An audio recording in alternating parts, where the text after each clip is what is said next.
Porque ama por siempre, mi vida guarda eternamente, vence el pecado, cuida del mal, ya pertenezco a Él, ya pertenezco a Cristo, Él pertenece a mí.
Buenas noches, hermanos. Parece que no me han escuchado antes. Buenas noches, hermanos. Dios les bendiga, bienvenidos a la casa del Señor. Hoy día domingo, día del Padre, que se celebra en muchos países de Latinoamérica. Amados hermanos, bendecimos y glorificamos a Dios porque nos da la victoria. Amén. Después de haber visitado a algunos familiares tal vez en la tarde, ahora nos estamos reuniendo porque es importante visitar a los familiares, pero más importante estar en la casa de Dios. Amén. Y si hay un familiar que no dice, no me vienes a ver porque te vas a tu culto, pues lo trae al culto también, ¿no? Amén. Amados hermanos, en la mañana estuvimos viendo un poco acerca de la seguridad de la salvación y cómo los creyentes estamos completamente seguros de que nos vamos al cielo. Amén. Uy, dos nomás, los demás ¿dónde se van? A ver, ¿dónde veo? Los creyentes estamos seguros de que vamos al cielo, ¿amén? Sí o sí. O sea, ya está comprado el pasaje directamente al cielo. Y ese pasaje no se pierde, o sí se puede perder. No, hermanos, somos seguros eternamente por la sangre de Jesucristo. Quiere decir que conforme a las Escrituras, nada ni nadie nos hará cesar del amor de Cristo y no podemos perder la salvación. Pero yo vi a fulano que estuvo un tiempo en la iglesia y luego se fue y se perdió. Y yo vi al otro fulano que hasta era pastor, pero después se fue y se perdió. No perdió la salvación, nunca fue salvo. Porque el que es salvo vive en santidad, rescatado para Dios y persevera. Ese es el fruto de la salvación, la perseverancia. Entonces, no es que los hermanos pierdan la salvación, es que nunca fueron realmente salvos. Recuerda lo que leímos en la mañana. Muchos dirán, Señor, Señor, y hasta harán milagros. Sin embargo, nunca fueron salvos. Y estuvimos viendo en la mañana algunos textos explicando acerca de la salvación y cómo algunos hermanos tergiversan la Biblia, tergiversan lo que dice la palabra de Dios para enseñar una doctrina mentirosa, que es la inseguridad de la salvación. Porque una cosa es la seguridad de la salvación, como nosotros creemos, y otra cosa es la inseguridad de la salvación, como creen algunos hermanos erróneamente por falta de conocimiento de la palabra de Dios. Habíamos visto en la mañana y habíamos explicado Mateo 7, 21 al 23. Habíamos hablado de 1 de Corintios 9, 26, de 1 de Corintios 10, 12, Gálatas 5, 4, Filipenses 2, 12, ¿verdad? Y nos faltaban algunos textos más por revisar en esta noche. Inclusive habíamos terminado con Romanos 11, 19 al 20 y habíamos hablado allí un poco acerca de la plenitud de los gentiles. ¿Qué es la plenitud de los gentiles? Dios ha tratado con un pueblo, no con personas particulares, sino con un pueblo, y se llama el pueblo de Israel. Y al pueblo de Israel le hizo gozar de bendiciones espirituales y bendiciones materiales. ¿Se da cuenta? Porque había un pacto de bendición y un pacto de relación entre Dios y el pueblo de Israel. Pero como el pueblo de Israel rechazó el mensaje de la predicación, y como todo el pueblo no aceptó al Mesías, solamente un grupo de ellos, Dios cogió el trato con todo el pueblo y lo sacó. O sea, sacó a los que eran incrédulos. Y en su lugar puso a un nuevo pueblo, que en este caso son los gentiles, que no tenían voz ni voto dentro del pacto de Dios, y los injertó dentro del olivo. ¿Verdad? Y los injertó dentro del verdadero olivo y los hizo crecer allí. Ahora, está diciendo, y luego dice el apóstol Pablo, si tú te jactas de que ahora estás en lugar de un judío, Dios también te puede cortar a ti. ¿Se refiere a que podemos perder la salvación? No. Se refiere a que en algún momento de la historia, la Biblia dice, cuando se complete el número de los gentiles que sería salvo, entonces Dios volvería a su trato con Israel. O sea, si ese cortar, ojo acá, si ese cortar significa pérdida de salvación, entonces ¿cómo es que Israel volverá a estar injertado en el olivo? No sé si me entienden. O sea, si el ser cortado del olivo significa perder la salvación, ¿cómo es que el mismo Pablo dice que más adelante Israel volverá a ser injertado dentro de ese árbol? ¿Y cuándo será injertado? Cuando todo Israel sea salvo. ¿Entienden o no? Entonces quiere decir que el trato de Dios y las bendiciones de Dios vuelven nuevamente con este pueblo. Entonces, ¿qué quiere decir? Que el ser cortado del olivo no significa perder o tener la salvación. El olivo no significa la salvación. El olivo significa las bendiciones producidas por Dios bajo un pacto que Dios ha hecho. Primero con Israel, luego con los gentiles y volverá nuevamente con los judíos al final de los siglos. Entonces, no significa la pérdida de salvación. En el libro de Hebreos, capítulo 2, versículo 3, es un texto que algunos utilizan también para decir que la salvación se puede perder. Hebreos, capítulo 2, versículo 3. Dice la Biblia de la siguiente manera. Dice: ¿cómo escaparemos nosotros si descuidamos una salvación tan grande, la cual, habiendo sido anunciada primeramente por el Señor, nos fue confirmada por los que la oyeron? Entonces, ¿qué dice allí? ¿Cómo escaparemos nosotros si descuidamos una salvación tan grande? Entonces, ¿qué dicen algunos creyentes? Dice, muy bien, si tú descuidas tu salvación, ¿qué pasa? La pierdes, ¿verdad? Entonces no puedes descuidar una salvación tan grande, porque si descuidas una salvación tan grande, la puedes perder. ¿Eso es lo que dice el texto? No. No. Porque ese versículo no se interpreta de manera aislada, tiene un contexto. ¿Dónde empieza el contexto? En el capítulo 1. En el capítulo 1. El capítulo 1, Dios dice, a través del escritor, de que Él mismo, Dios, ha hablado muchas veces a los hombres, en este caso a los judíos, a través de los profetas. Pero en este último tiempo Dios ha hablado utilizando a su Hijo. Y alguien diría, ¿y por qué yo tengo que creer al Hijo de Dios? El mismo escritor luego responde, tienes que creer lo que el Hijo dice porque Él es mayor que los ángeles. Ahora, lo que Cristo anunció era mayor que lo que los ángeles anunciaron. Pregunta, ¿qué anunciaron los ángeles? La ley. ¿Entienden o no? O sea, ¿qué anunciaron los ángeles? La ley de Moisés. ¿Usted sabía que los ángeles fueron los que llevaron la ley de la ley de Dios a Moisés? ¿Usted lo sabía? Gálatas capítulo número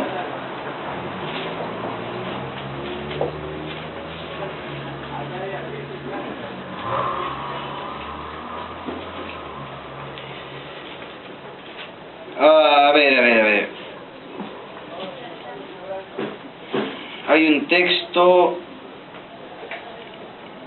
que fue mediado. Bueno, voy a conseguirles el texto, hermano, no lo tengo ahorita. Pero hay un texto dentro del libro de Gálatas donde se menciona de que la ley fue mediada por medio de ángeles. Entonces, ¿qué quiere decir? De que los ángeles, según la tradición judía, porque ya en el texto bíblico no encontramos literalmente que hayan sido los ángeles, pero la tradición judía que Pablo luego adopta es que los ángeles trajeron la ley a Moisés. O sea, Dios envió ángeles llevando la ley. Gálatas 3:19. 3:19, allá, muy bien, gracias hermano. Dice, entonces, ¿para qué sirve la ley? Fue añadida a causa de las transgresiones hasta que viniese la simiente a quien fue hecha la promesa y fue ordenada por medio de ángeles en mano de un mediador. ¿Se da cuenta? Gracias. Entonces, ¿qué significa? De que los ángeles llevaron la ley de Moisés hasta Moisés. O sea, la ley de Dios a Moisés. Ahora, ¿Dios hablaba al pueblo de Israel por medio de esa ley?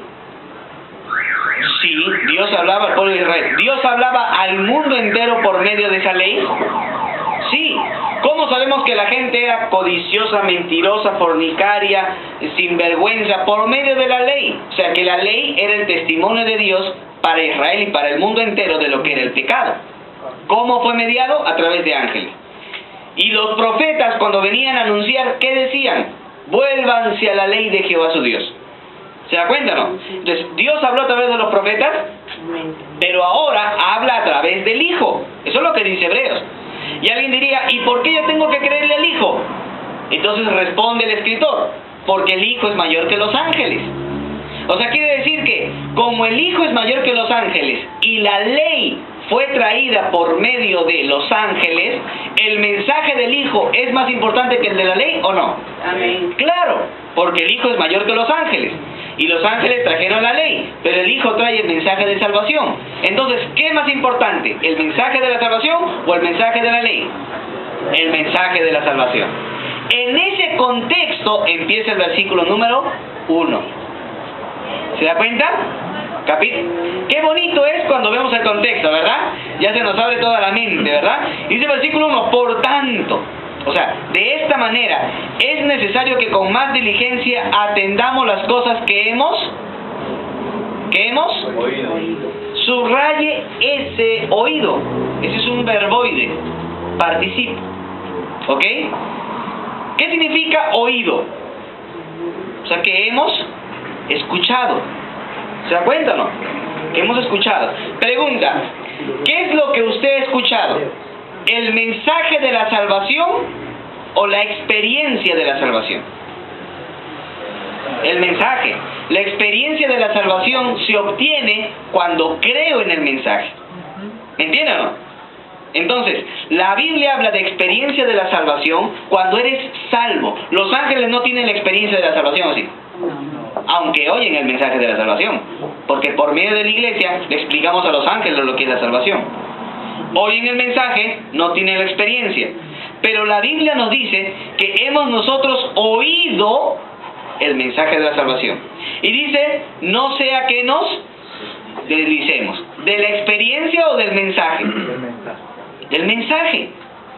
Luego dice el versículo 2, porque si la palabra dicha por medio de ángeles fue firme, ¿cuál fue la palabra dicha por medio de ángeles? La ley. La ley, porque los ángeles trajeron la ley. ¿Y la ley fue firme o no fue firme? Sí, porque la ley decía, pecas, muerte. ¿Se da cuenta? Y dice, y toda transgresión y desobediencia recibió justa retribución, porque si usted pecaba con la ley, usted moría. Ahora, ¿qué dice el versículo 3? ¿Cómo escaparemos nosotros si descuidamos una salvación tan grande? No se refiere a la experiencia de la salvación, se refiere al mensaje de la salvación. Porque, ojo, el mensaje de la ley decía, si pecas, castigo. Ahora, ¿usted no cree que hay mayor castigo para el que descuida el mensaje de la salvación?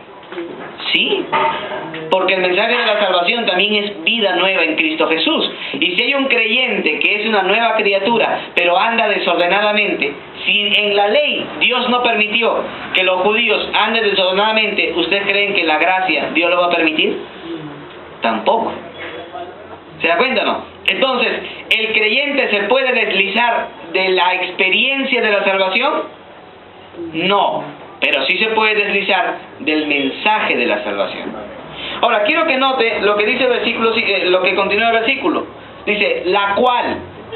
Esa la cual es una catáfora. O sea, quiere decir que está haciendo referencia a lo anterior, que es el mensaje de la salvación. La cual fue anunciada por medio, primeramente por el Señor. ¿Qué anunció el Señor? ¿La experiencia o el mensaje? Claro. ¿Y qué anunciaron los apóstoles? ¿La experiencia o el mensaje? Entonces, ¿ese texto habla de la experiencia de la salvación o del mensaje de la salvación? Exacto. Entonces, nadie se puede deslizar de la experiencia, aunque sí del mensaje. ¿Amén? ¿Está claro o no está claro? Entonces, hay creyentes que se deslizan de la experiencia. ¿Y cómo es que se deslizan de la experiencia? Perdón, del mensaje. ¿Cómo es que un creyente se desliza del mensaje? El mensaje de salvación es una nueva vida en Cristo. Y hay creyentes que a veces andan desordenadamente, como ese hombre de 1 de Corintios 5, que andaba en un pecado de inmoralidad. ¿Se había deslizado de la salvación o del mensaje de la salvación? Se había deslizado del mensaje, porque el mensaje es nueva vida, y él andaba como incrédulo. ¿Se da cuenta, no? Entonces, lo que está diciendo el libro de Hebreos es, cuidado con su manera de andar en la vida. Porque si Dios no dejó sin castigo al que pecaba en la ley, al creyente que peca ahora, Dios lo va a castigar peor. ¿Amén? Así que hay que tener, algunos dicen, la ley fue muy dura y la gracia nos da mucha satisfacción. Hermanos, en la gracia, en la ley te mataban los hombres, en la gracia te mata Dios. ¿Sí? O sea, lapiceros necesitan, por favor. No sé si necesitan adentro, pero que afuera está la bolsita. Si necesitan lapicerito, por favor, allí. Entonces, ¿qué quiere decir? Que en la ley te mataban los hombres, porque la ley decía que tenía que darse muerte al pecador. Pero en la gracia, ¿quién te mata? Dios. Dios. ¿Se da cuenta, no? Pregunta, buena pregunta. ¿El adulterio era castigado con muerte? Sí. ¿Y por qué no murió David?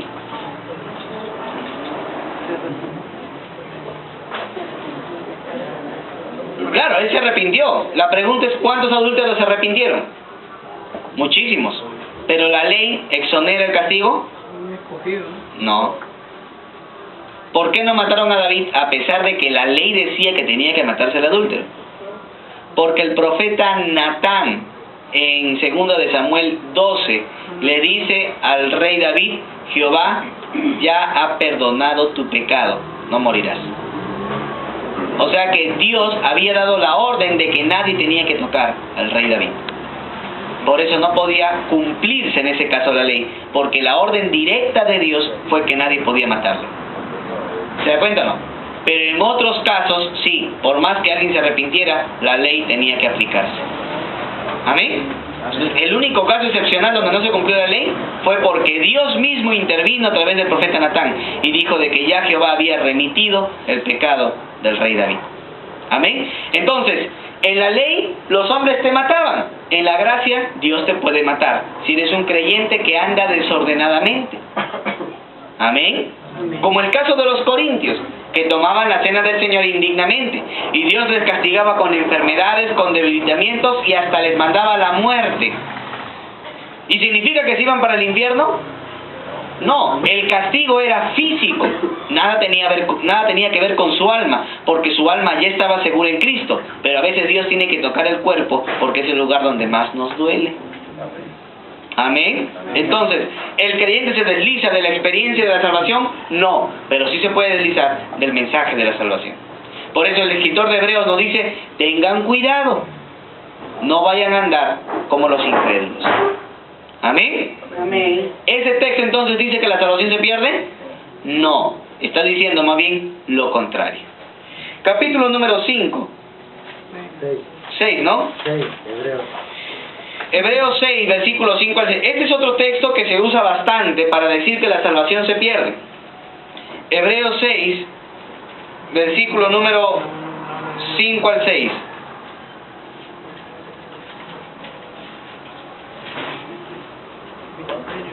Dice, vamos desde el 4.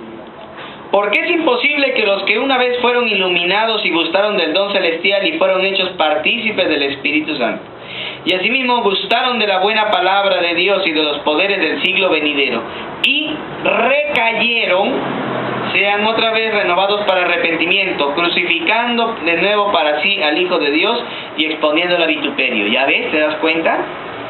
Si tú recaes, imposible es que venga. Entonces, como se le enseña esa doctrina falsa, el pobre hermano que peca se va al mundo.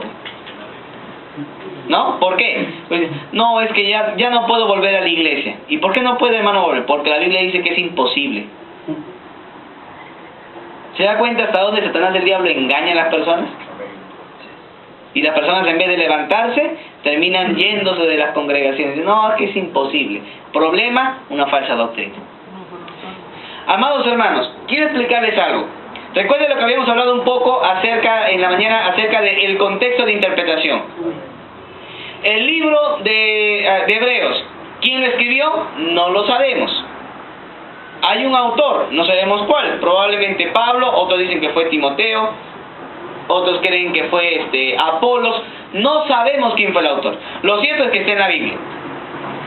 ¿Quiénes fueron los destinatarios? ¿A quién se le escribió el libro de Hebreos? A todo Israel, a los judíos. ¿A pueblo de Israel, los judíos? Judíos. Los hebreos. A los hebreos. Judíos cristianos. O sea, eran judíos pero cristianos. ¿Y qué era lo que había pasado? El judaísmo religioso, el judaísmo formal que venía del templo, o sea, el judaísmo del templo, que era regido por el templo, por el sumo sacerdote, por los sacerdotes y por los fariseos y por los saduceos, que era el judaísmo formal y religioso, ahora había hecho completamente desdén del cristianismo. O sea, no querían saber nada del cristianismo. Y cuando había un judío que pertenecía a la sinagoga, pero se convertía a Jesucristo, estaba prohibido de volver a la sinagoga. O sea, ya no podía volver a una sinagoga. Lo expulsaban del judaísmo formal. O sea, le decían, si quieres practicar el judaísmo, practícalo en tu casa, pero tú ya no puedes venir al templo. ¿Se da cuenta, no? No puedes ofrecer sacrificios en el templo, y era el único lugar donde podías ofrecer sacrificios. Tú ya no puedes hacer las costumbres de la ley. O sea, ya no vas a estar dentro del pueblo y del pacto de Dios. Tú vas a estar fuera porque has aceptado a Jesucristo, que los mismos judíos ortodoxos le llamaban hijo de fornicación. O sea, no creían que Jesús era el Hijo de Dios. Creían que era hijo de la violación que había tenido María, según cuenta la tradición judía. Porque la tradición judía dicen de que María fue violada por un soldado romano llamado Ben Panzera. Y de allí nace Jesucristo, por eso le llamaban hijo de fornicación. Y eso lo cuenta el Toldot Yeshu, que es una de las obras satíricas que escribieron los judíos cerca del siglo X, así, de lo que ya se venía antiguamente comentando entre los judíos, que él era hijo de fornicación. ¿Se da cuenta, no? Entonces, ¿y por qué José quiso dejar a María? Porque María en realidad fue violada, dicen los judíos. Entonces, los judíos ya habían hecho, como nación, rechazo del cristianismo. Y un judío que se convertía era expulsado de la sinagoga, de su familia, de sus propiedades, y quedaba al abandono. Ahora, los hermanos gentiles le decían, hermano, no se preocupe, siga adelante, siga en el Señor, no se desanime. Pero muchos judíos decían, ay, pero si yo estaba en el judaísmo, estaba mucho mejor que ahorita, ¿no? Yo estaba allí, yo creo que voy a volver. Y muchos judíos cristianos volvían al judaísmo. O sea, querían el formalismo religioso. Querían seguir perteneciendo al templo, porque estaba prohibido que hasta entraran al templo. O sea, perdían todo derecho. ¿Se da cuenta, no? Entonces, ellos querían volver al templo, querían volver a relacionarse con los maestros de la ley de aquel entonces. Y entonces, ¿qué hacían? Volvían a la sinagoga y le decían, quiero arrepentirme, ya no quiero ser cristiano. Ah, bueno, muy bien, ya no quieres ser cristiano, muy bien. Ahora, delante de todos nosotros vas a hablar blasfemias de Jesús. Y cuando ese judío, bueno, por querer volver, hablaba blasfemias de Jesús, prácticamente regresaba al judaísmo ortodoxo, al judaísmo formal, y era nuevamente admitido en las sinagogas. ¿Se da cuenta o no? Ahora, a ese tipo de creyentes les está escribiendo este escritor. A judíos cristianos que están siendo, ¿qué? Amenazados por volver nuevamente al judaísmo formal. Pero para poder volver al judaísmo formal había que estar de nuevo en la sinagoga, en el templo, relacionarse con los maestros de la ley, cosa que no podían hacer mientras eran cristianos. ¿Entienden o no? Entonces a esos les dice, preferibles que pierdan derecho del templo, preferibles que pierdan la sinagoga, preferibles que pierdan amistades judías con tal de seguir a Jesucristo el Señor. Ese es el mensaje que escribe el escritor de Hebreos. Ahora, cuando el escritor de Hebreos dice, verso 4, porque es imposible que los que una vez fueron iluminados y gustaron del don celestial y fueron hechos partícipes del Espíritu Santo, y asimismo gustaron de la buena palabra de Dios y de los poderes del siglo venidero, y recayeron, allí la pregunta es, ¿recayeron en qué? ¿En pecado? Tiene que volver al judaísmo. Claro, recayeron al judaísmo. Pregunta, ¿el judaísmo era pecaminoso? No, el judaísmo era una religión moral, al igual que el cristianismo. El cristianismo tiene su moral en el judaísmo, porque el cristianismo sale del judaísmo. Entonces, cuando la Biblia dice que esas personas recayeron en pecados, no, recayeron en la religión judía, que era igual de moral. Entonces, ¿cuál es el problema en el libro de Hebreos? Voy a explicarlo. Este libro tiene todo ese contexto, pero este versículo tiene un contexto más cercano, y está en el versículo 11 del capítulo 5. Y ahí dice, acerca de esto tenemos mucho que decir y difícil de explicar, por cuantos habéis hecho tardos para oír. Porque debiendo ser ya maestros, o sea, ustedes después debiendo ya ser unos maestros de la palabra de Dios, después de tanto tiempo, algunos hasta años, ¿no? Dice, tenéis necesidad de que les vuelva a enseñar cuáles son los primeros rudimentos. O sea, tengo que volverles a enseñar qué cosa es la salvación. Dice, de las palabras de Dios. Y habéis llegado a ser tales que tenéis necesidad de leche y no de alimento sólido. O sea, tengo que enseñarles las cosas livianitas de la palabra, porque las más profundas no lo van a entender.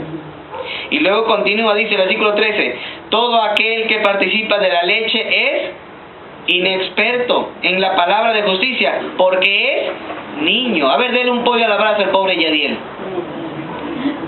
Es inexperto, Yadiel no va a poder comer un pollo a la brasa, porque es inexperto. Es un indocto, ¿no? Es un inexperto, él no sabe cómo masticar, ni dientes tiene, ¿no?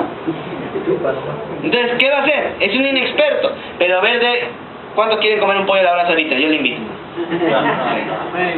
Ahora, yo sé que usted sí va a poder comer, ¿verdad? Porque usted ya tiene experiencia.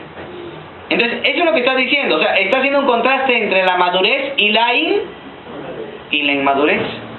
Y luego dice, versículo 14, pero el alimento sólido es para los que han alcanzado la madurez, para los que por el uso tienen los sentidos ejercitados en el discernimiento del bien y del mal. Verso 1, por tanto, dejando ya las bases de la doctrina de Cristo, vamos adelante a la perfección, no echando otra vez el fundamento de arrepentimiento de obras muertas, de la fe en Dios, de la doctrina del bautismo, la imposición de las manos, la resurrección de los muertos, el juicio eterno. Estos son los rudimentos. Y esto haremos si Dios en verdad lo permite, porque es imposible, o sea, es muy difícil que los que una vez fueron iluminados y gustaron del don celestial y fueron hechos participantes del Espíritu Santo y asimismo gustaron la buena palabra de Dios y los poderes del siglo venidero y recayeron. ¿Recayeron en qué? En este contexto, en el judaísmo. Pero quiero que entiendan aquí algo. El judaísmo es la niñez. El cristianismo es ¿qué? La madurez. ¿Por qué? Porque el judaísmo ¿qué es? La base. Pero el cristianismo es el cuerpo desarrollado. ¿Me entienden o no? O sea, quiere decir que el judaísmo te enseñaba las cosas básicas. Porque dice la Biblia que la ley te llevaba a Cristo. Pero ya estando en Cristo uno tiene que entrar a profundidades de la palabra. O sea, el judaísmo enseñaba la doctrina de Cristo. ¿Sí?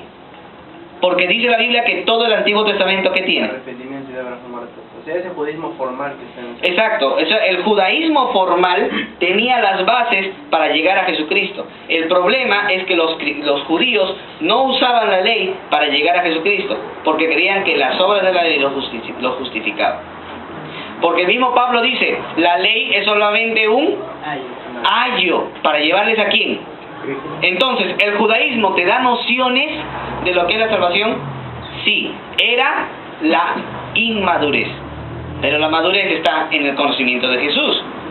Ahora, cuando habla de recaer en la inmadurez, se supone que una persona cuando viene, o sea, es como que yo tenga 20 años y de la noche a la mañana, por mi descuido, vuelvo a tener 3 meses.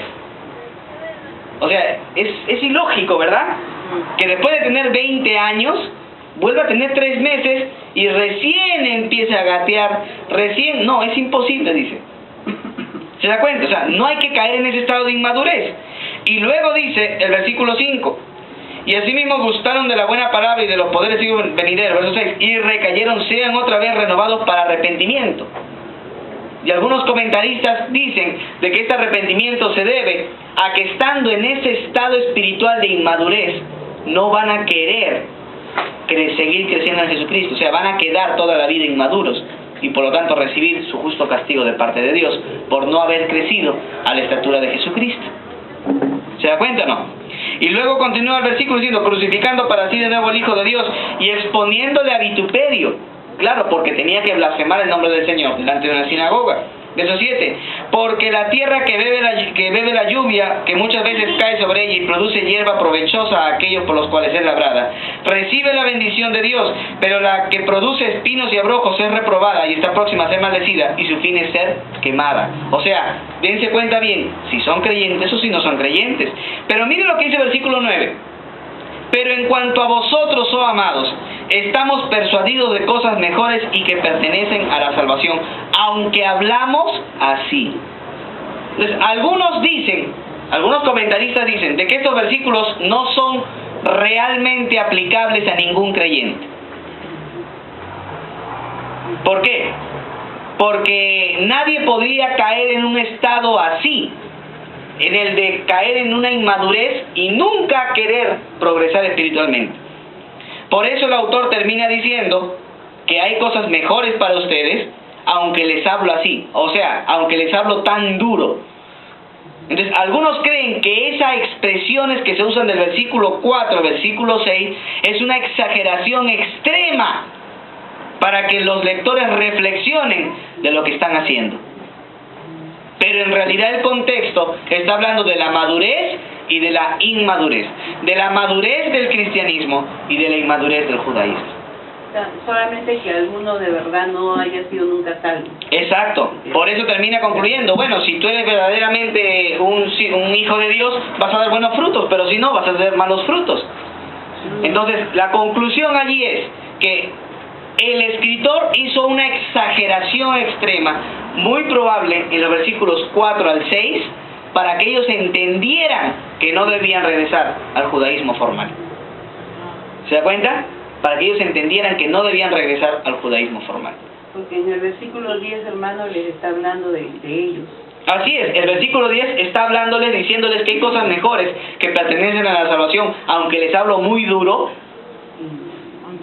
¿verdad? Aunque les hablo así de duro, pero yo sé que para ustedes hay cosas mejores. O sea, sé que ustedes no van a caer en ese estado. Entonces, ¿un creyente podía caer en ese estado? No. Entonces, muchos escritores creen que los versículos 4 al 6 son una hipótesis. Y por lo que nosotros vemos del contexto, es muy probable que sea una hipótesis. ¿Amén? ¿Está claro o no? Claro. Ahora, hay otras dos interpretaciones que también son muy parecidas, ¿no? Hay algunos creen que estas personas en realidad no fueron salvos y tienen su sustento, y otros que creen que sí son salvos aunque regresan. Bueno, hay toda una explicación, pero yo les doy lo que yo entiendo literalmente de las Escrituras, ¿verdad? O sea, en base al contexto, el contexto habla de inmadurez, ¿verdad? Y participan de las bendiciones de Dios, de la salvación, y recaen, pero que luego dicen, soy muy duro diciéndoles esto para que ustedes reaccionen, porque para ustedes hay cosas mejores. Entonces, es muy probable que sea una hipótesis en el que se puede caer, pero no una realidad a la que se puede caer. ¿Amén? Porque un creyente debería siempre progresar en su vida espiritual. Entonces, ¿puedo utilizar este versículo para decir que la salvación se pierde? No, no se puede. Tiene un contexto completamente distinto. Capítulo 10, versículo 26. Es otro texto que utilizan, ¿no? Y muchos lo utilizaban. Yo recuerdo una persona que utilizaba mucho este texto para decir, ya ves, la salvación se puede perder. Y yo les digo, ¿así? ¿Dónde? Acá, mira, versículo 26. Dice, porque si pecáramos voluntariamente, después de haber recibido el conocimiento de la verdad, ya no queda más sacrificio por los pecados, sino una horrenda expectación de juicio y del hervor de fuego que ha de devorar a los adversarios. Y el que viola la ley de Moisés por el testimonio de 2 o 3 testigos, muere irremisiblemente. O sea, no hay remedio contra ese pecado. ¿Cuánto mayor castigo pensáis que merecerá el que pisoteare al Hijo de Dios y tuviere por inmunda la sangre del pacto, en la cual fue santificado e hiciera afrenta al Espíritu de gracia? Pues conocemos al que dijo, mía es la venganza, yo daré el pago, dice el Señor. Y otra vez, el Señor juzgará a su pueblo. Horrenda cosa es caer en las manos de un Dios vivo. Pero traigan a la memoria los días pasados, los cuales después de haber sido iluminados, sostuvieron gran combate de padecimientos. Por una parte, ciertamente con vituperios y tribulaciones fueron hechos espectáculo, y por otra llegaron a ser compañeros de los que estaban en una situación semejante. Porque de los presos también os compadecieron, y el despojo de vosotros, de vuestros bienes, sufrieron con gozo, sabiendo que tenéis en ustedes una mejor y perdurable herencia en los cielos. No pierdan pues la confianza que tiene grande galardón, porque les es necesaria la paciencia, para que habiendo hecho la voluntad de Dios, obtengan la promesa. Porque aún un poquito y el que ha de venir vendrá, y no tardará, mas el justo por la fe vivirá. Y si retrocediere, no agradará a mi alma. Ya ves, puede retroceder. No, mire el versículo 39. Pero nosotros los cristianos no somos de los que retrocedemos. ¿Puede un cristiano retroceder?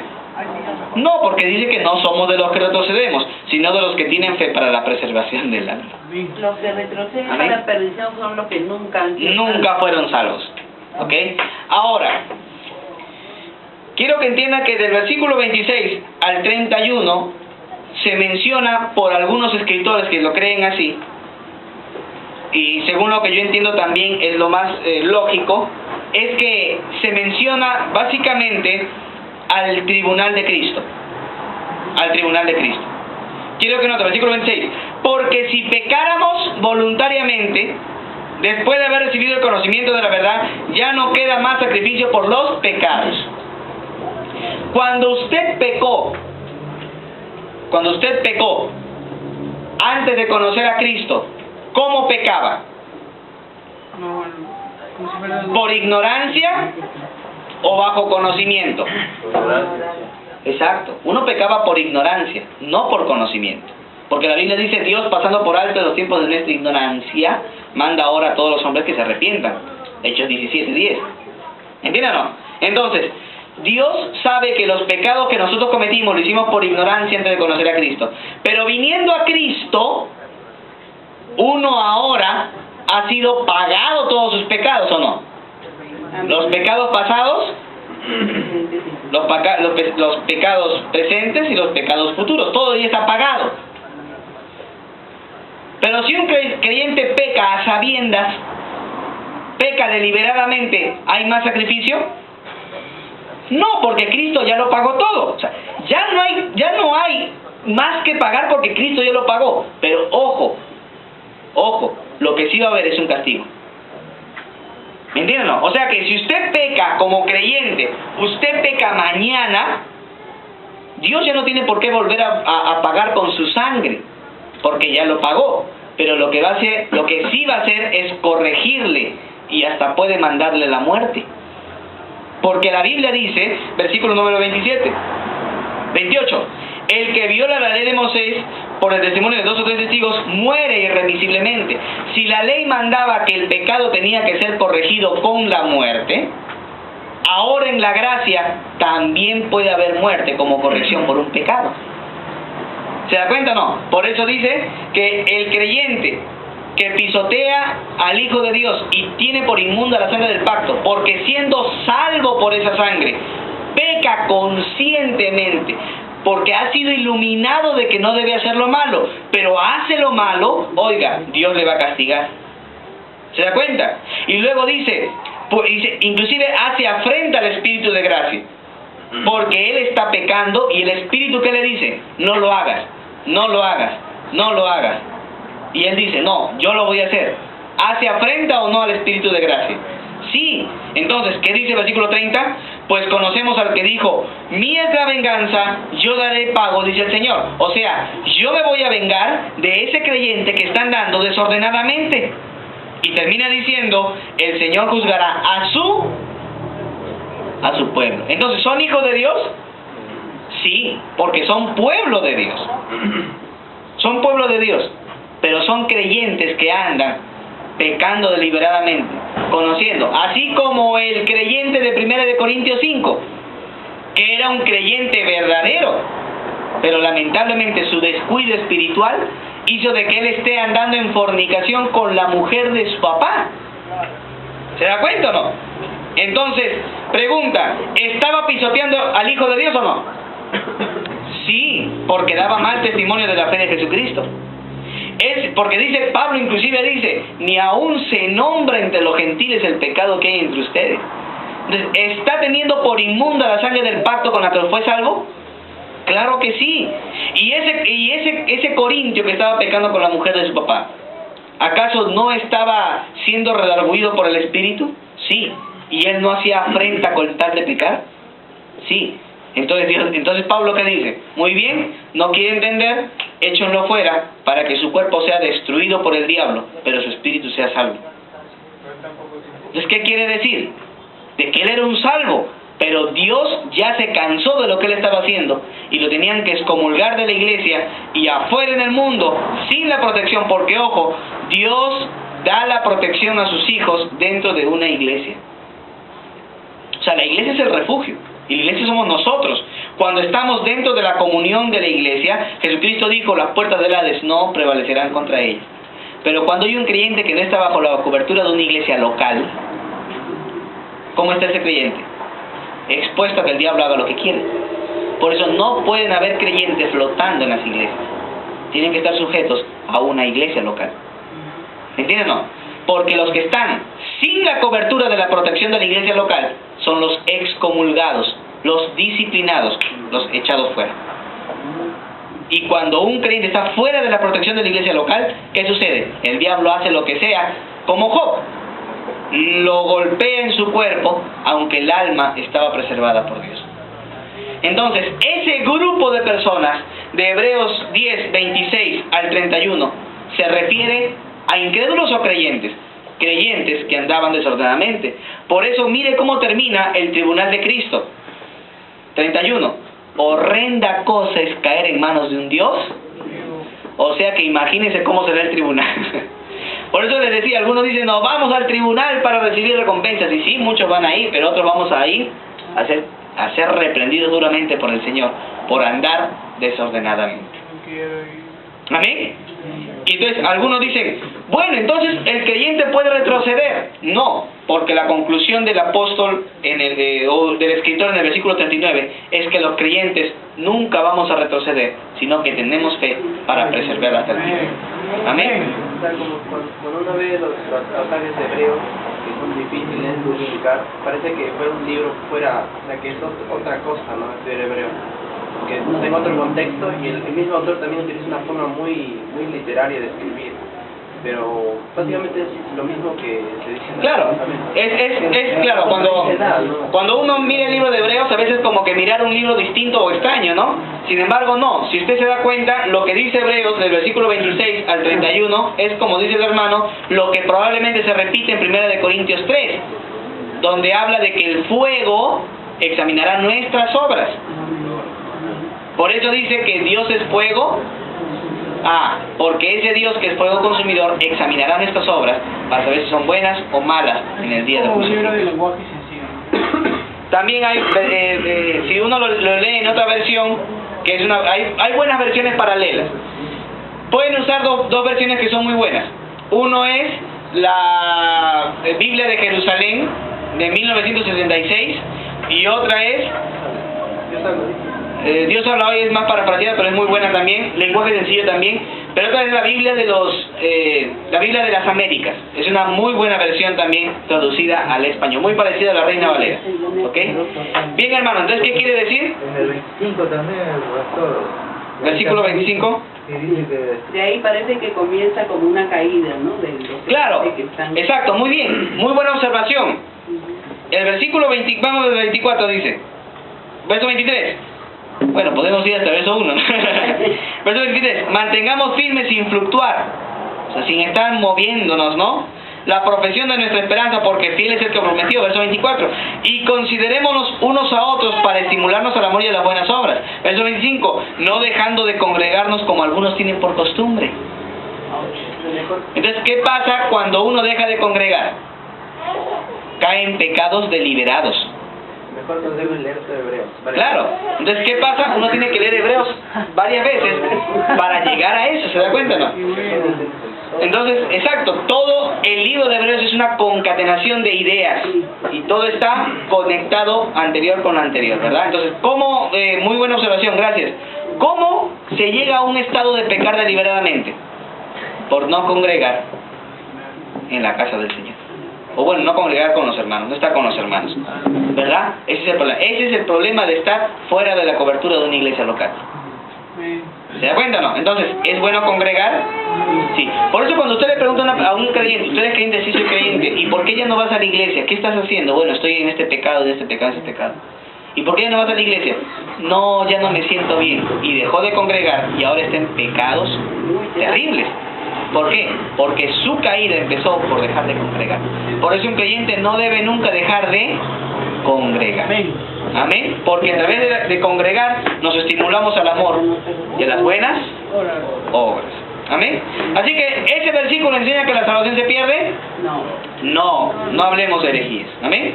Amén. Apocalipsis 3:5. el libro de la vida, Apocalipsis 3:5. Acá sí. Dice el versículo 5, el que venciere será vestido de vestiduras blancas, porque son dignas. Verso 4, verso 5, el que venciere será vestido de vestiduras blancas, y no borraré su nombre del libro de la vida, y confesaré su nombre delante de mi Padre y delante de sus ángeles. Alguien dice, ya ves, se puede perder la salvación. ¿Así? ¿Y por qué? Porque ahí dice, no borraré tu nombre del libro de la vida. O sea, quiere decir que si vences, no lo borra. Pero si no vences, Dios va a borrar tu nombre. Mentira. Mentira, hermano. Dios no borra el nombre de nadie, porque en Cristo somos más que vencedores. Y nuestra fe ha vencido al mundo. 1 Juan 5:4. Así que recordemos que dentro de la iglesia de Sardis, dentro de las iglesias a las que escribe el apóstol del capítulo 2 al 3, habían creyentes verdaderos y falsos creyentes, ¿o no? Porque había una mujer que era profetiza, y era una mujer incrédula, que hasta Jezabel se llamaba, ¿no? Y le enseñaba la doctrina de los nicolaitas. Ahora, ¿esta mujer realmente se llamaba Jezabel? ¿O de una manera espiritual Dios la llamó Jezabel? No lo sabemos. No lo sabemos. Imagínense que se llama, es como si yo tuviera otro hijo y lo llamara Judas. ¿No? Sería raro cómo llamar a una hija Jezabel, ¿verdad? Pero bueno, no sabemos la realidad es que esta mujer era incrédula. ¿Se da cuenta? Hizo cosas terribles. Entonces, dentro de las congregaciones habían personas que no eran ¿qué? Creyentes. Entonces Jesús termina diciendo, el que venciere, o sea, demuéstrenme que son salvos. ¿Cómo? Porque vences. El creyente vence, el incrédulo se deja ser vencido. Amén. Entonces, el creyente vence. A esos creyentes que vencen, que son realmente creyentes, Dios les dice que no borrará su nombre del libro de la vida. Entonces, quiere decir que en vez de decir que lo va a borrar, está diciendo que nunca lo va a hacer. Entonces, tu salvación no se puede perder. Amén. Amén. La salvación no se puede perder. Es más, la Biblia dice en Apocalipsis 17:8 que tu nombre ya estaba escrito en el libro de la vida. Entonces, si escribió tu nombre en el libro de la vida y pregunta, ¿Dios sabe lo que va a pasar mañana? Entonces, ¿usted cree que Dios estaba que borraba y volvía a poner, se portó mal, lo borró, se arrepintió, lo vuelve a escribir? No, hermano, ya el nombre estaba escrito desde antes de la fundación del mundo. Amén. Entonces, ¿puede perder su salvación? No, porque ese texto no lo dice así. El texto que leímos en la mañana, segundo de Pedro, o primero de Pedro 1:10, perdón.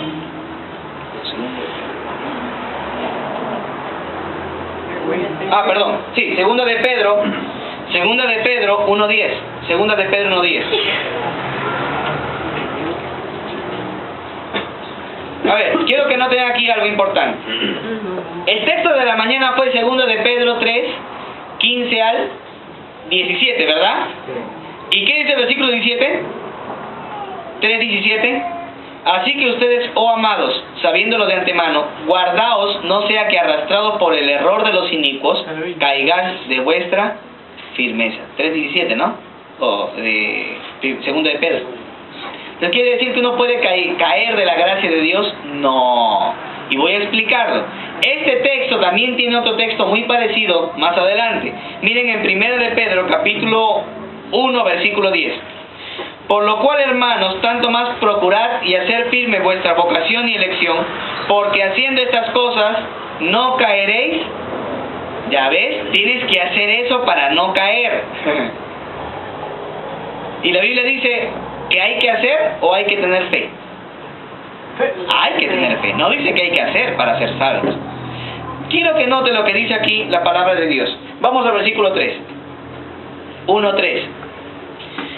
Como todas las cosas que pertenecen a la vida y a la piedad nos han sido dadas por su divino poder, mediante el conocimiento de aquel que nos llamó por su gloria y excelencia, por medio de las cuales nos ha dado preciosas y grandísimas promesas, para que por ella llegaseis a ser participantes de la naturaleza divina, habiendo huido de la corrupción que hay en el mundo a causa de la concupiscencia, ustedes también, poniendo toda diligencia por esto mismo, añadan a su fe ¿qué?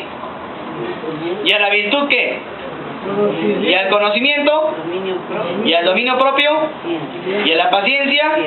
¿Y a la piedad? ¿Y al afecto fraternal? Porque si estas cosas, o sea, el amor, el dominio propio, el conocimiento, la paciencia, la piedad, el afecto fraternal, el amor, si estas cosas están en ustedes y abundan estas buenas virtudes, no los van a dejar estar ociosos ni sin frutos en cuanto al conocimiento del Señor Jesucristo. O sea, ¿puede haber un creyente que está ocioso?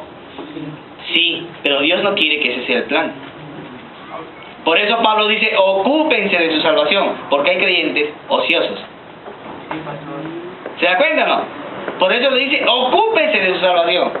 ¿Y qué significa ocuparse de su salvación? Trabaje en lo que Dios le ha salvado. A la fe, virtud, a la virtud, amor, etcétera, etcétera. Trabaje, no sea un ocioso. Y luego dice, versículo 9, pero el que no tiene estas cosas, el que no está trabajando en esa actividad, dice, tiene la vista muy corta, y es que, habiendo olvidado la purificación de sus antiguos pecados, o sea, como que dice, como que se le nubló la mente. Él siempre fue creyente, nunca pecó, nunca fue un pecador. Dice el versículo 10, por lo cual, hermanos, tanto más procurad hacer firme vuestra vocación y elección, porque haciendo estas cosas no caeréis jamás. ¿Caer en qué? En ceguera espiritual. ¿Entienden o no? No caeréis en el versículo anterior, en ceguera espiritual. O sea, un creyente que está añadiendo a la fe, virtud, a la virtud, etcétera, etcétera, etcétera, es un creyente que tiene una vista amplia. Pero un creyente ocioso que no trabaja en el amor, en la virtud, en la paciencia, en la fraternidad, es un creyente ocioso que está ciego. Y Dios dice que mientras usted trabaja en amor, en paciencia, en fraternidad, etcétera, etcétera, etcétera, no caerá jamás en un estado de ceguera espiritual. Amén. O sea, eso es el contexto y eso es lo que significa la palabra de Dios en ese texto. Amén. Ahora, luego continúa más adelante hablando de los falsos maestros y por último termina el capítulo 3 diciendo de que Jesucristo va a venir nuevamente por los creyentes. Ahora, mire allí, el capítulo 3, versículo 17. Dice, así que, hablando de los falsos maestros, dice, así que vosotros, oh amados, o sea, está refiriendo a los creyentes, sabiéndolo de antemano, sabiendo que esos falsos maestros van a entrar, guárdense, no sea que arrastrados por el error de los cínicos caigáis de vuestra firmeza, pero caer de la salvación o caer en doctrinas de error. Doctrina de error. Pregunta, ¿pueden haber creyentes que caigan en doctrinas de error? Sí. Como hoy en día hay muchos creyentes que creen que la salvación se pierde y es una doctrina de error. ¿O no? Sí. Exacto. Entonces, ahora, ¿por qué esos creyentes caen en esa doctrina de error de que la salvación se pierde? Por ociosidad y flojera espiritual. Porque no estudian las Escrituras. Entonces, ¿un creyente puede ser engañado hasta por doctrinas de error? Sí. Por eso dice, cuídense, guárdense, no sea que ustedes arrastrados por el error de los falsos maestros vengan a caer de vuestra firmeza en la sana doctrina y hasta caigan creyentes en falsas doctrinas. ¿Se da cuenta o no? Entonces, amados hermanos, ¿qué quiere decir la palabra de Dios? Que aún esos pecados de falsa doctrina que a veces los creyentes caen, Dios los va a castigar. Dios lo va a corregir. Entonces, ¿significa de que podemos perder la salvación? No, hermano. Toda la Biblia tiene un solo propósito, un solo mensaje y un solo motivo. Amén. Termino con este último texto. Ya terminé, no se preocupe, nos vamos. Son 7:30 ya. Último texto. Juan capítulo 15. Ese no está en sus boletines, pero lo pueden apuntar allí. Juan capítulo 15, que fue un texto que me pidieron en la mañana. Podré explicarlo en esta noche. Juan capítulo 15.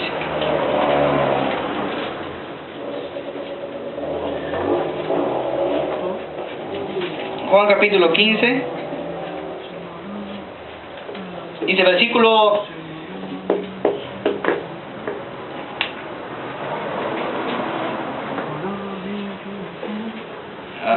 versículo 6. El que en mí no permanece será echado como el pámpano y se secará y los recogen y los echan en el fuego y arden. Ya ves, permanece, hermanito. Hermanita, permanezca, porque si no permanece lo van a lanzar al infierno. No. Quiero que note el versículo 1. Jesucristo dice, yo soy la vid verdadera y mi Padre es el labrador. Todo pámpano que en mí no lleva fruto lo quitará, y todo aquel que lleva fruto lo limpiará para que lleve más fruto. Pero mire, ese de lo quitará en el griego, pues, hay que aceptar que la palabra griega allí, no tengo ahorita la traducción, pero la palabra griega allí, lo quitará, también puede ser traducido como lo levantará. ¿Sí? ¿Qué significa? Por ejemplo, cuando usted ha plantado un arbolito, pero ve que una de sus ramas está media caída, ¿usted qué hace con esa ramita? ¿Usted no ha visto que a veces hay arbolitos que le ponen algunos palitos? ¿Para qué? Para levantar esas ramitas o para enderezar el arbolito para que no termine muriéndose.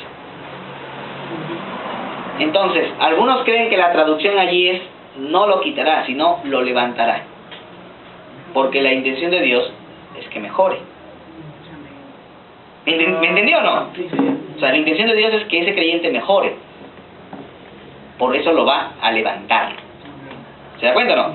Ahora dice, y todo aquel que lleva fruto, lo limpiará para que lleve todavía más fruto. ¿Se da cuenta? Verso 3. Ya ustedes estáis limpios por la palabra que les he hablado. Permanezcan en mí y yo en ustedes. como el pámpano no puede llevar fruto por sí mismo si no permanece en la vid, así tampoco ustedes, si no permanecen en mí. Yo soy la vid, vosotros sois los pámpanos, el que permanece en mí y yo en él, este lleva fruto, porque separado de mí nada podéis hacer. El que en mí no permanece será echado como pámpano, se secará, y los que lo recogen echan en el fuego y arden. Pregunta, ¿de qué está hablando? ¿De la salvación o de las obras de la salvación? O sea, ¿está hablando de la experiencia de la salvación o está hablando de nuestra actividad como cristianos? Eso, de las obras. ¿Cuál es la palabra principal allí? Permanecer, ¿no? Sí, permanecer. Ahora, ¿quién permanece? ¿El creyente o el incrédulo? El creyente. Ya, muy bien. Pero ahora, ¿cómo sé que permanece? ¿Porque da? Ya, entonces, ¿el fruto qué es? Las obras. Nuestras obras. O sea, los frutos son nuestras obras. ¿Se da cuenta o no? Entonces, un creyente que está en plena comunión con Dios. Porque, ojo, el pecado no nos quita la salvación, pero sí nos quita la comunión con Dios. ¿Me entienden o no? O sea, un creyente que peca no pierde su salvación, pero cuando se ponga de rodillas hasta que no confiese su pecado, no va a estar tranquilo. Y no va a poder orar bien, no va a poder leer la palabra de Dios bien, no va a poder congregar bien. ¿Por qué? Porque no estaba con la comunión. Es como David, cuando dice: Señor, devuélveme el gozo de la salvación. David no perdió la salvación, pero sí perdió el gozo de la salvación. ¿Se da cuenta? No, él hubiera dicho: Señor, devuélveme la salvación. No, devuélveme el gozo. Porque un creyente que está en pecado no confesado no puede decir que está gozoso. Gozo hay cuando estamos bien delante del Señor. Amén. Entonces, ahora, ¿cómo se demuestra eso? Por medio de nuestros frutos. Entonces, si hay un pámpano, un creyente que está en esa vid, pero es un creyente que está un poco flojo, Dios lo va a levantar para que lleve fruto. Pero si es un creyente que lleva fruto, Dios lo va a limpiar para que lleve más fruto. Ahora, ¿cómo sé que son creyentes? Porque permanecen. Y esa es una de las palabras importantes dentro del texto. Permanecen.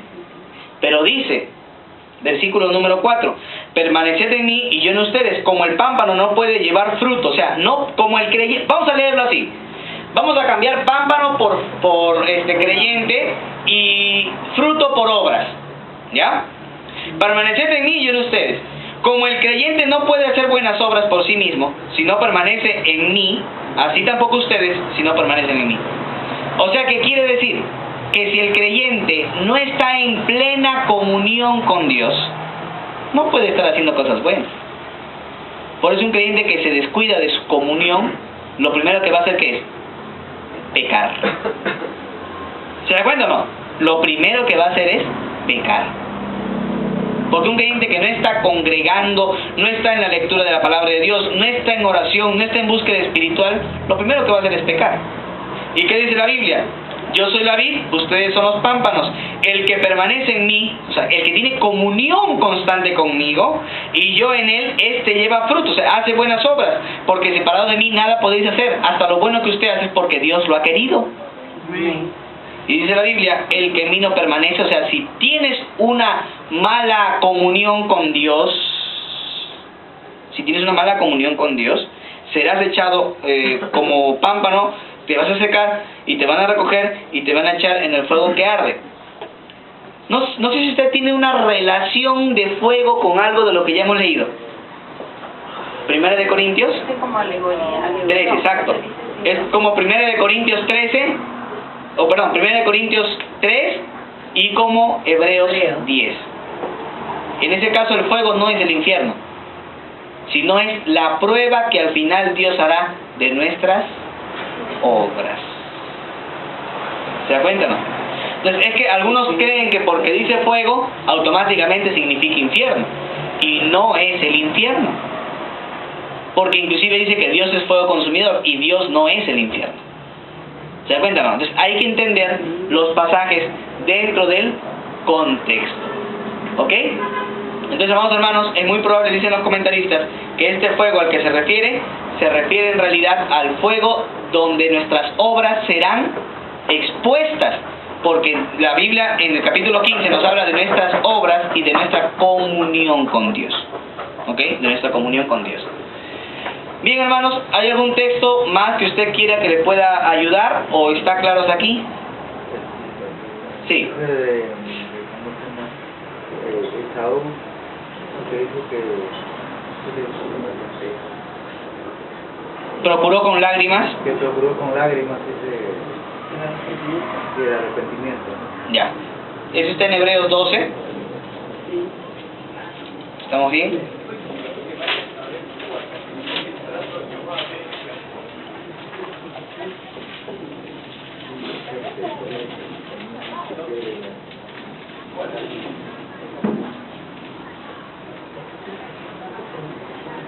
Dice, verso 12, por lo cual levantad las manos caídas y las rodillas paralizadas y haced sendas derechas para vuestros pies, para que lo cojo no se salga del camino, sino que sea sanado. Seguid la paz con todos y la santidad sin la cual nadie verá al Señor.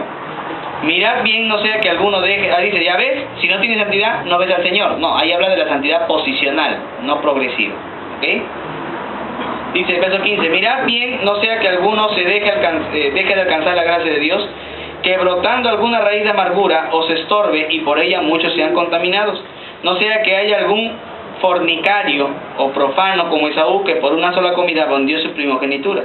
Porque ya sabéis que aún después, deseando heredar la bendición, fue desechado y no hubo oportunidad para el arrepentimiento, aunque lo procuró con lágrimas. Pregunta, ¿cuál es ahí el problema? La gracia de Dios. Verso 15 dice, mirad bien, no sea que alguno deje de alcanzar la gracia de Dios. ¿Allí se refiere a la gracia salvadora? No. ¿Por qué? Porque la palabra charis en el griego puede ser traducido como gracia, como regalo, como don, como bendición. O sea, quiere decir, ojo, quiere decir que Dios tiene muchas bendiciones para los creyentes.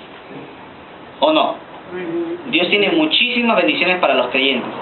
Pero lamentablemente por nuestro pecado, por nuestras raíces de amargura, Dios no nos da las bendiciones. Así como Esaú, que Dios no le dio la bendición. ¿Se da cuenta o no? ¿Por qué? Porque había raíz de amargura en su vida. Por eso dice, versículo 17, y aunque deseó la bendición, no dice la salvación, fue desechado de la bendición y no hubo oportunidad para arrepentimiento, aunque lo procuró con lágrimas. O sea, no podía volver a tener la bendición. Voy a explicárselo así. Por ejemplo, miren acá. Un creyente, por ejemplo, el pastorado. ¿El pastorado es una bendición de Dios o no? Amén. Sí, el pastorado es una bendición de Dios.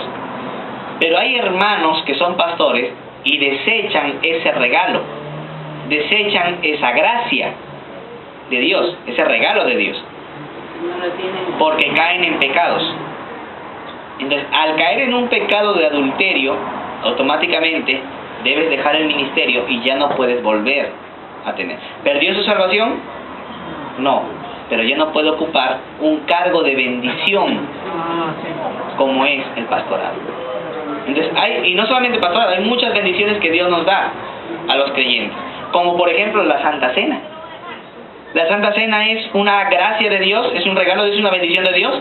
Sí, pero cuando un creyente está en pecado, no debe tomar la cena del Señor hasta que no lo solucione. O sea, perdió su bendición. ¿Amén? Entonces, no la salvación. Entonces, una cosa es bendición, otra cosa es salvación. ¿Amén? No significa. ¿Otra pregunta más? ¿O todo está claro? ¿Está claro? ¿Más claro? Ni las aguas del río riman, dicen. Bien, hermanos, vamos a orar en esta noche. Eterno Padre, gracias. Gracias porque nos has bendecido, nos has